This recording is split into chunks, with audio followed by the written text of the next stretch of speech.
Hello and welcome to Pacific Dialogue. I'm your host, Ying. Let me begin this program by asking you, what is truth? This is true, right? But this is also true.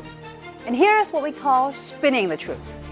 Take the elitist New York Times, for example. A mastermind at this, it knows precisely how to subordinate facts to ideology and skew the truth for political advantage.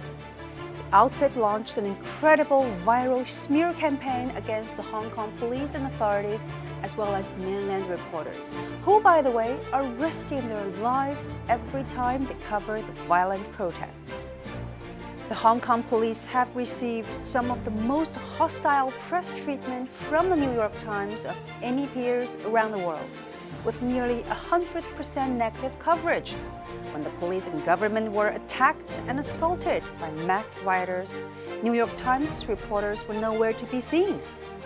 But when police defended the rule of law and public order, they were accused of abusing power, and provocative photos were promptly published.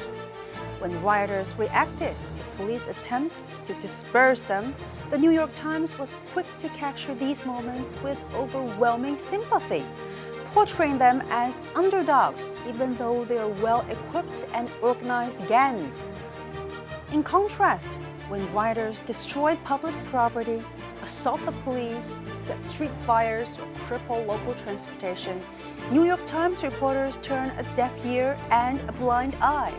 When an innocent mainland reporter was seriously beaten and humiliated by rioters at the Hong Kong airport, there were no outcries of freedom of the press.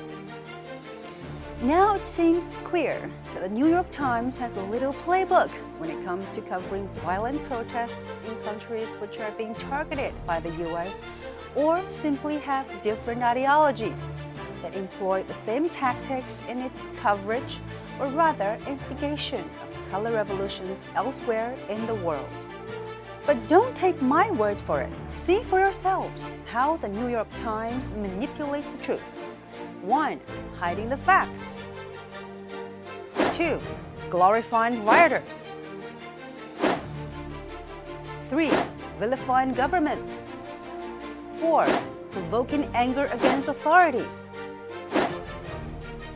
Well, what can we say? The New York Times just beat us at propaganda.